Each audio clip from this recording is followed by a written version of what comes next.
Alam niyo sa breastfeeding mom, gusto ko lang i-share sa inyo na laking tulong ng iniinom ko na milk support or milk booster ngayon.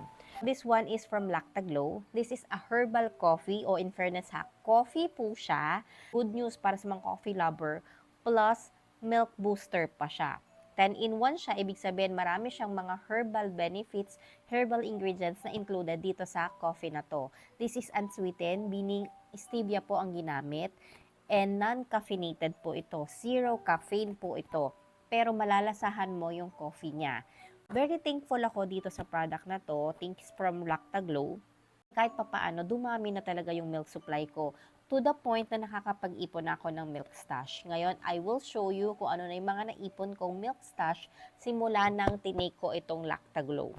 Ayun o, kahit papaano, diba, dumadami na yung mga naiipon kong mga milk stash. Kasi kung alam nyo lang po, in-offer lang talaga ako. Kaya ngayon, thankful ako sa Lactoglow. Kasi kahit papaano nakakaipon na ako. Ayan na sila, oh, almost 8 packs na sila of milk stash. Tapos tingnan nyo, oh, sobrang punong-puno pa niya. Diba? Guna ako kadami mag-produce ngayon. Dahil nga dito sa Lactoglow. So, they have different variant. This is regular one. Ito lang po talaga yung dati kong tinitake. And they try din ako ng isang flavor nila, which is the Spanish latte. And in fairness, ang sarap din po nito.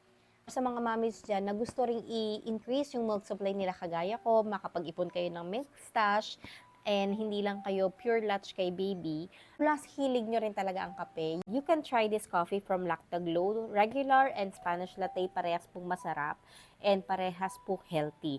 Plus, nakaka-increase po talaga sila ng milk supply. Mararamdaman mo talaga na after you take, an hour after mong i-take ito or inumin, ayan, mag-start na siyang manigas. And yung mararamdaman mo na parang may dumadaloy dito, mararamdaman mo yan talaga, promise. And in fairness sa local brand din ito, pero masarap po talaga siya.